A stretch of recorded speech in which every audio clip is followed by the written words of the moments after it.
So thank you so much, both of you, for being here with me today. I have Lovepreet Brar is with the Integrated Homicide Investigation Team's Family Liaison Victim Services, or otherwise known as IHIT, Family Liaison Victim Services. And we have Sue Baker, the coordinator for the Victim Services Unit for the Vancouver Police Department. Thank you, ladies, and welcome to our interview here. Thank you. Thank you so much for inviting us. Absolutely. We're looking forward to hearing all about your roles and what these departments are all about in regards to a homicide investigation and the support available for families. So if you don't mind, I'll start with Sue Baker with the Vancouver Police Department. If you could tell us kind of what your role is with the Vancouver Police Department and then how you show up for families once a homicide case hits your desk, so to speak, right? Yeah, thank you. Yes, thank you so much for having us today. And it's a pleasure to be able to talk and share a little bit about victim services. So yes, I'm the coordinator for the Vancouver Police Victim Services Unit. We work on most of the homicides that happen here in Vancouver. And our role really is to provide support from really the moment of the crime all the way through to the completion of a matter in the criminal justice system. So what that can look like is we may be initially requested to actually attend the scene of a homicide. And in that regard, what we're doing is providing a lot of crisis intervention and stabilization and support to family members that are on scene, really just trying to help walk them through what's happening and then in the coming hours, if you will.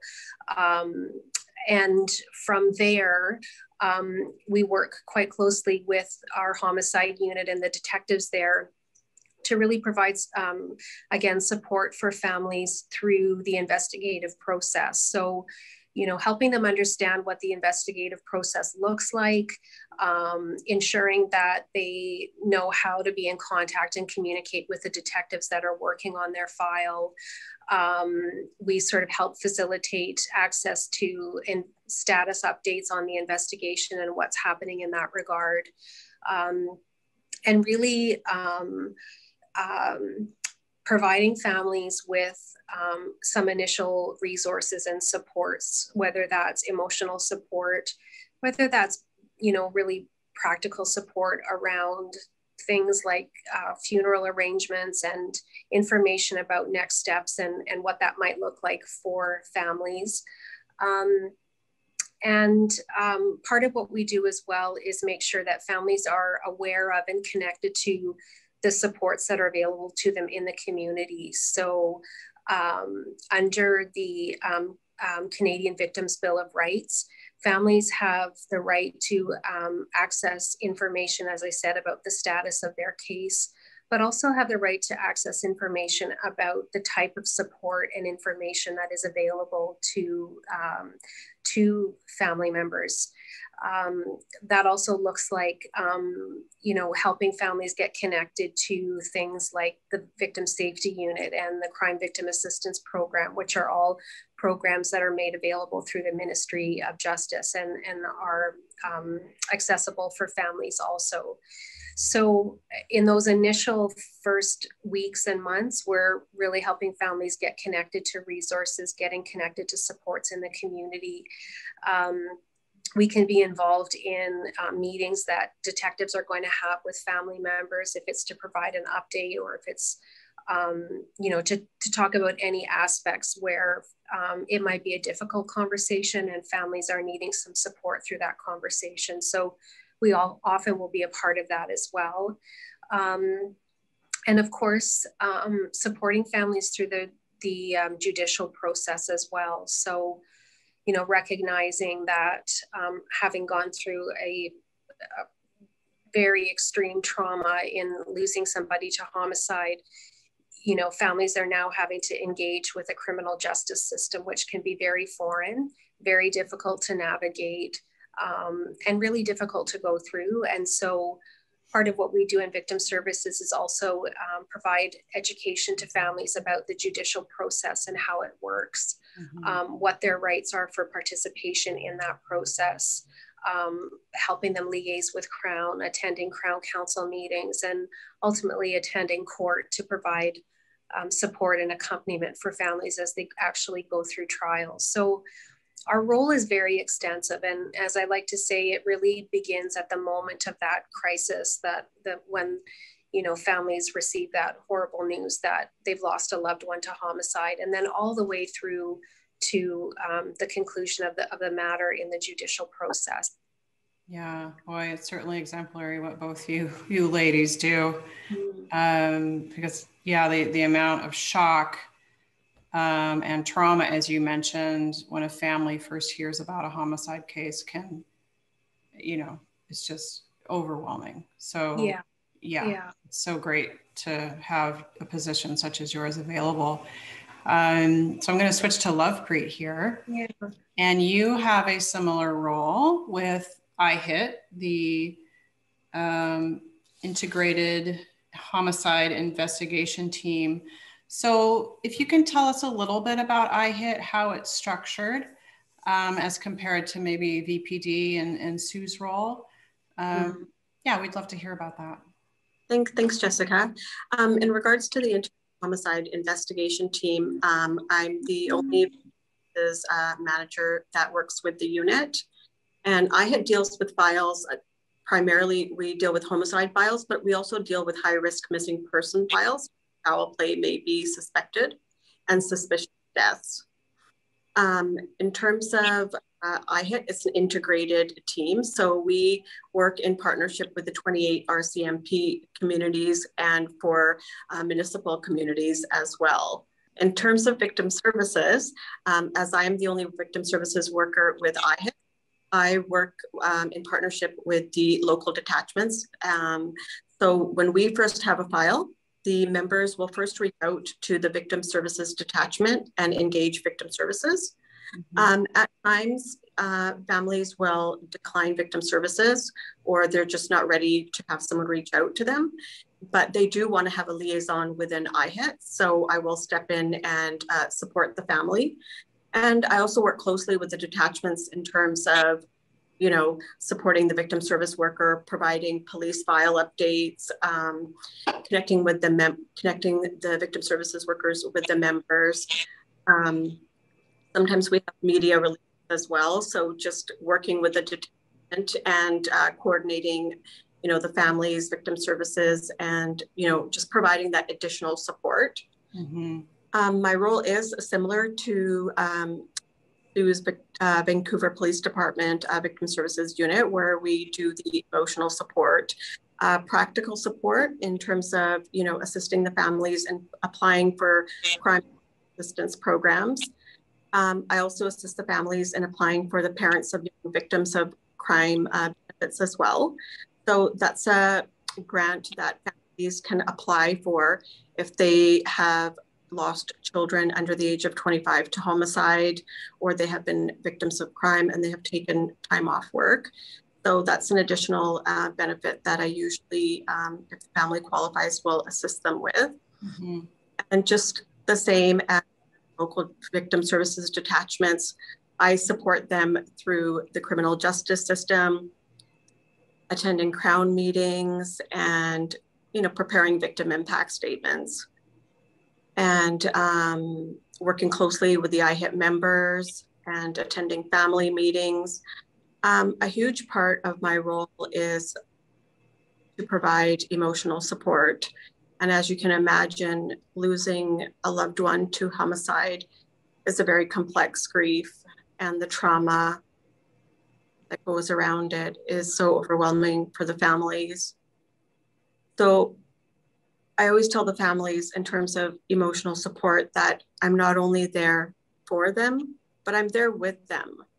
And I think the difference between being there for somebody and with somebody is creating a safe space and allowing them to be vulnerable and being able to, you know, sit in that darkness with them.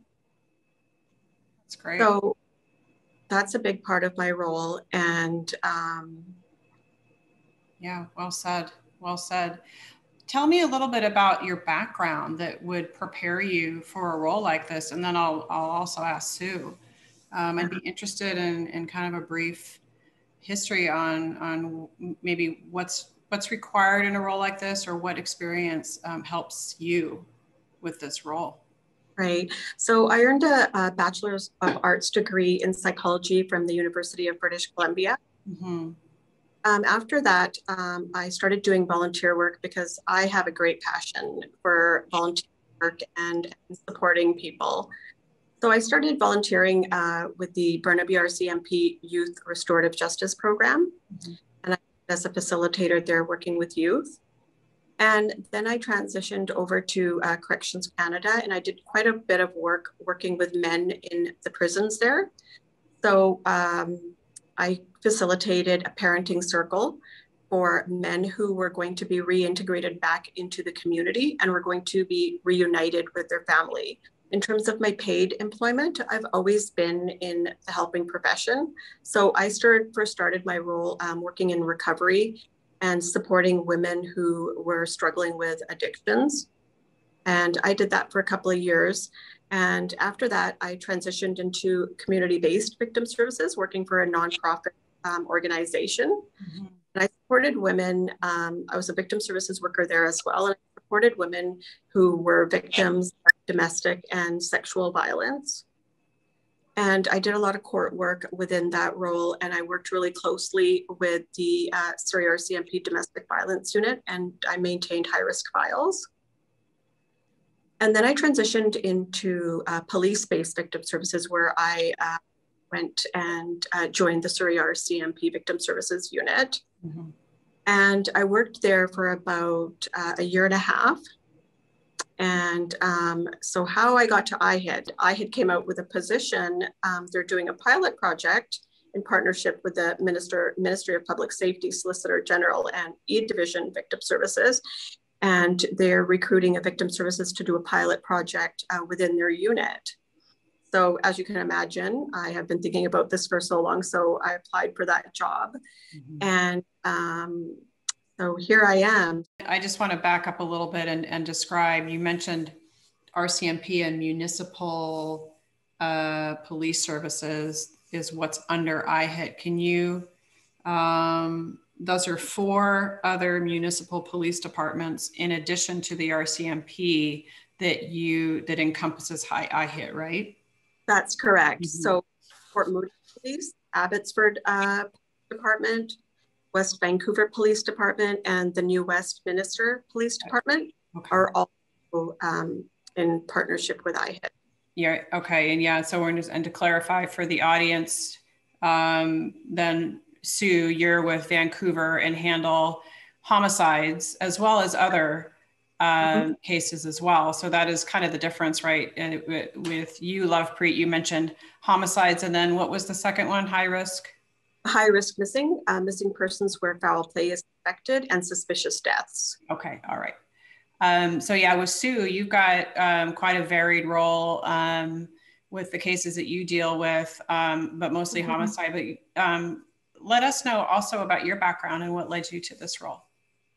Yeah, so I have my Bachelor of Social Work degree from Ryerson University in Toronto. Mm-hmm. And I've been working now for close to 30 years in really my background is quite varied, but the consistent theme has really been in working in the area of crisis intervention and trauma. I've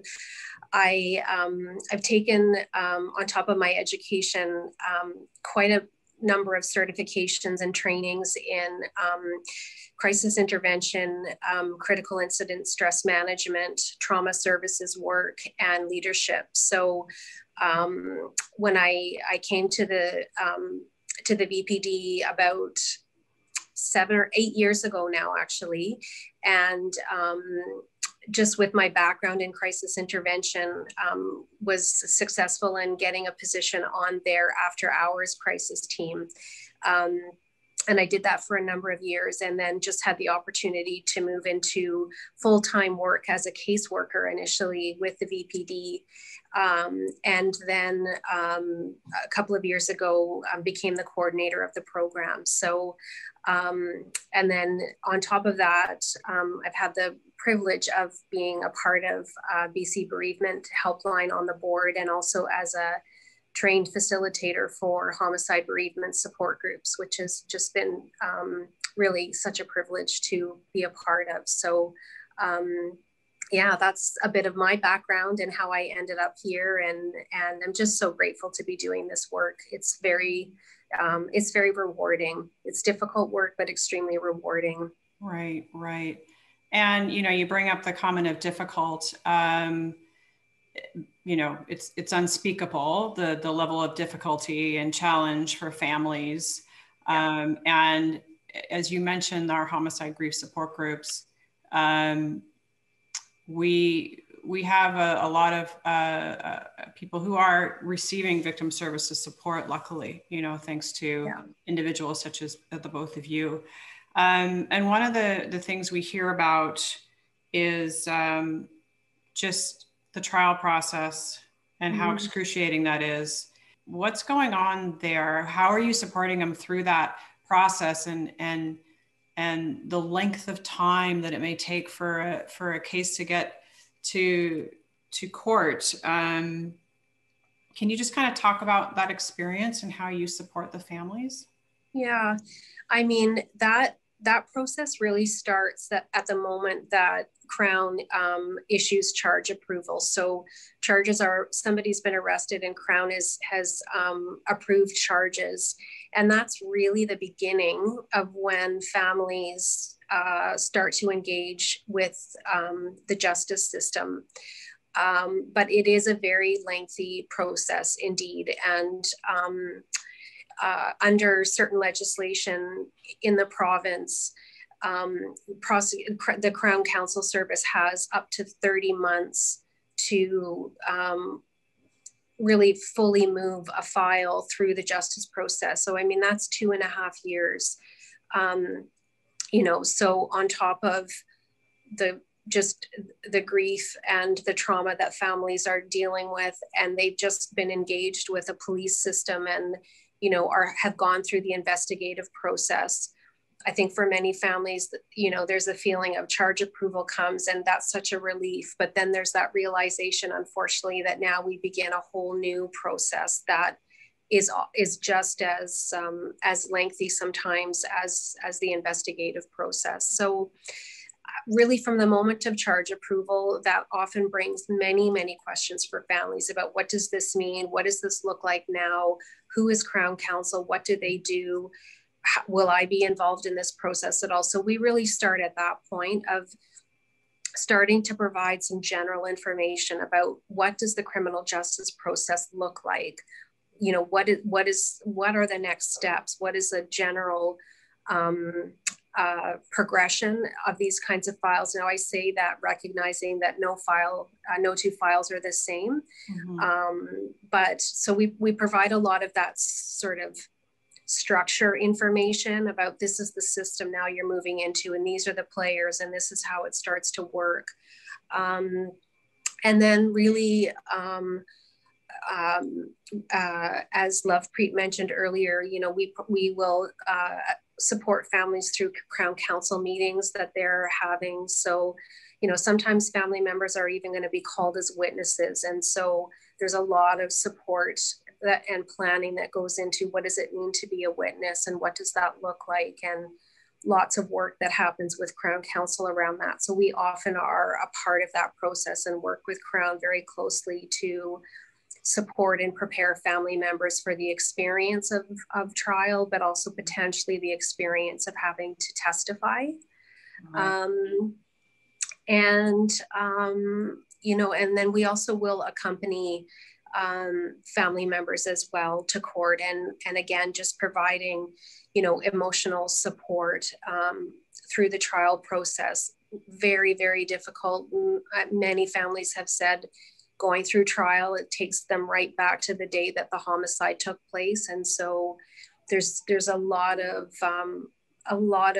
grief and trauma that comes back up for families or intensifies very significantly. And so helping them with, you know, how they're going to get through court, what does their support system look like? What are some strategies for getting through, you know, days where the testimony is particularly difficult, even working with Crown around, you know, what days will certain testimony be brought forward, and trying to work with families around, is this a day that you know, you feel like you want to be in court? And if you do, what do we do to try to strategize around how to get through that day, given the information that's coming out?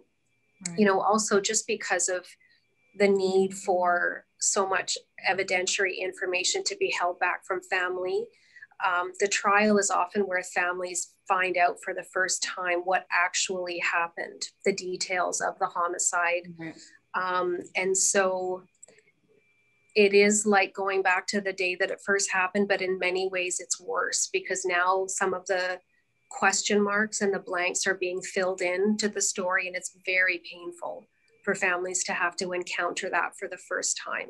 Mm-hmm. So there's quite a significant role for victim services through that particular part of the process. Mm-hmm. In our unit here at the VPD as well, we also have a justice facility dog named Luca.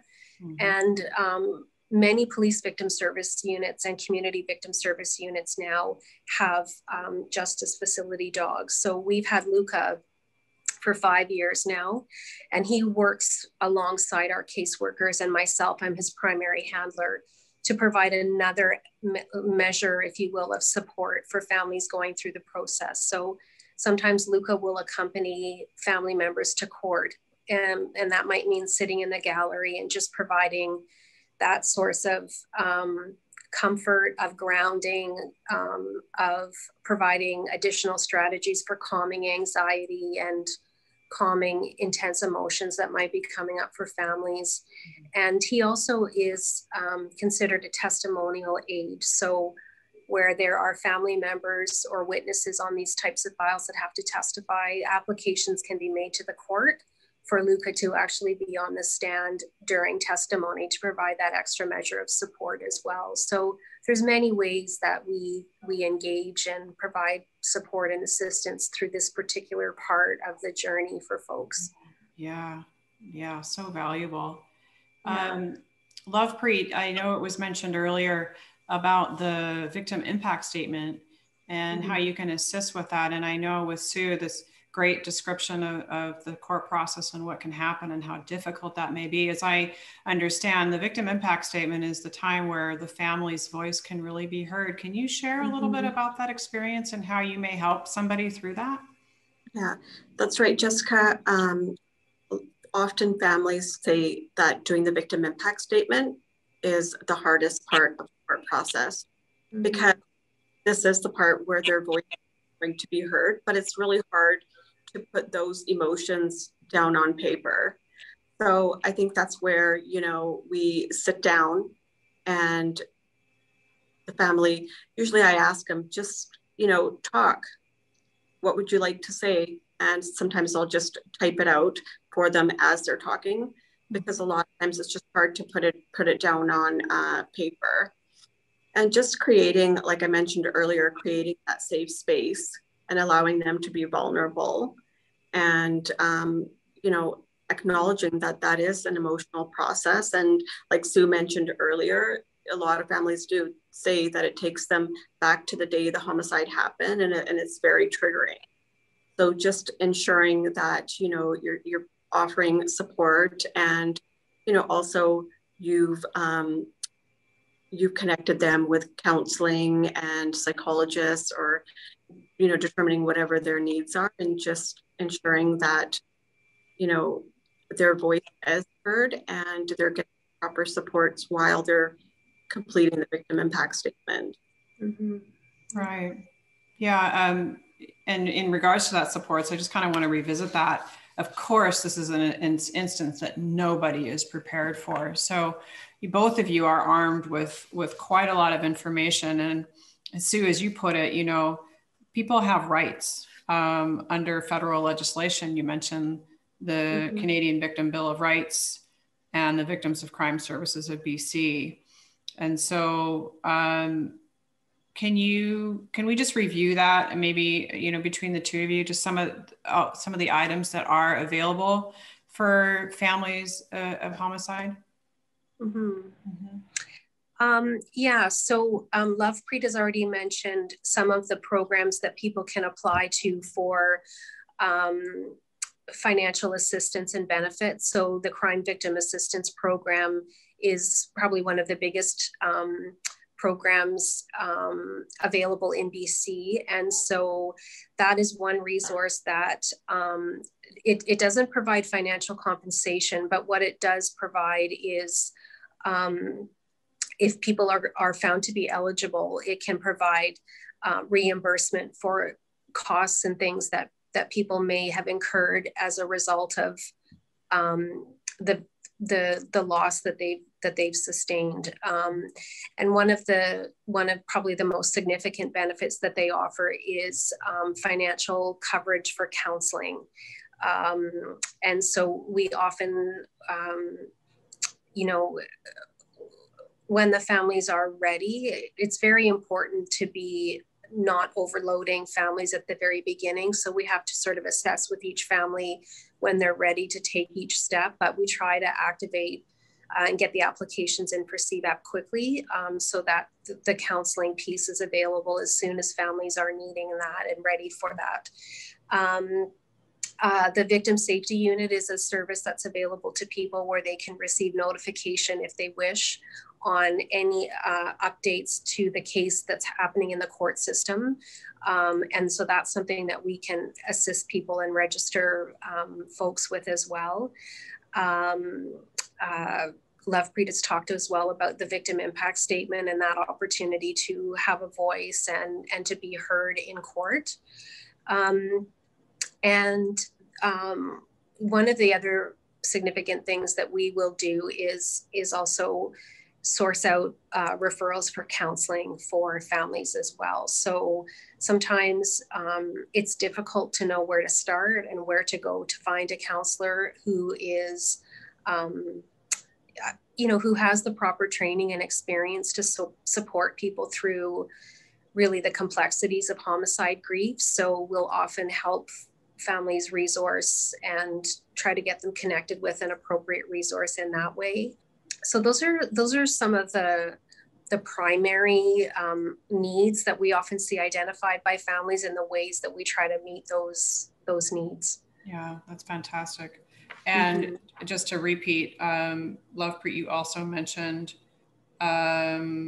victims of young victims, the family, the parents of young victims can also receive a financial support. Yeah, that's correct. Parents of young victims of crime benefit. They offer the benefit to parents who have lost children from the age of 25 and under, or if their children have been victims of crime. So I often utilize that benefit. You know, as you know, dealing with homicide grief is very difficult for the family. So taking time off work and, you know, not being covered through various other government programs. So that's a program that I often refer families to.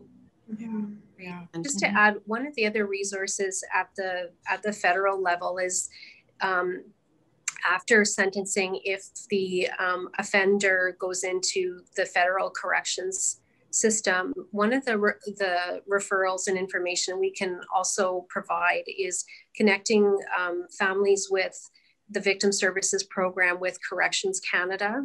And they, one of the primary roles that they play is providing updates and assisting families around participating in parole board hearings and that sort of thing. So even at that stage, you know, families have the opportunity and the right for participation in that process as well. And so for those families that really want to know if there are any changes in the status of the offender and when parole dates are coming up and what the parole process is going to look like and how they can participate in that and how they can have a voice. the Victim Services Program through Corrections Canada is a great resource for them. So we can also make a referral to that program for families for that component of it as well. If that's something that the families are wanting to be a part of. So, and I would just add, kind of on the other end of the spectrum, you know, sometimes the needs are very practical for families as well, especially at the beginning stages where their grief is just so intense, and just, you know, being able to probably function from hour to hour is a challenge. You know, sometimes just questions like, I don't know, you know, how do I begin planning for the funeral? I don't know who to call. I don't know what to do. How do I apply for death benefits? I don't know what is available. You know, there are so many practical things that come up after the death of somebody, which on their own are very difficult. But when you have families have lost someone in such a traumatic way, those very basic practical things can be so overwhelming. And so, you know, Victim Services can really assist in just getting people pointed in the right direction, providing phone numbers, you know, even like helping families figure out how to engage with their support system. You know, I've had so many people say to me, you know, people want to help, but I don't know what to tell them to do.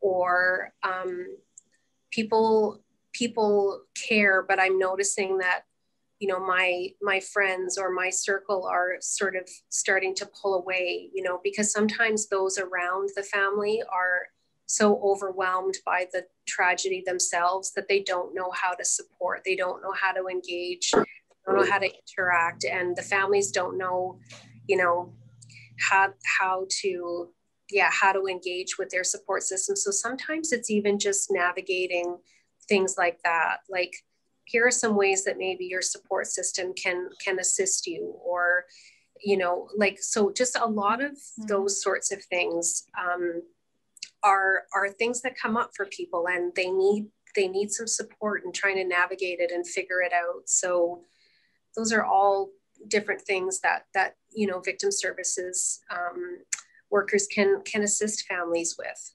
It's like, how do I just navigate this new reality? This new reality, right? Yeah. Yeah. What a tough and horrible new reality. Yeah. Well, listening to both, Lovepreet. I was just going to say, just to echo what Sue said, a lot of families share that, you know, after, you know, they're grieving, and after a couple of months, all their friends and their support system, they have gone back to their regular routine, but the family is still grieving. Yeah. Their Victim Services is really important to provide that emotional support when, you know, families and friends have gone back, you know, they're for lack of a better word, their normal life, right? But the family is trying to create a new normal. So I think just that's where a lot of emotional support comes in, and a lot of families experience a lot of isolation and loneliness at that point. Yeah. Yeah. And you would know best. Yeah. How to help them.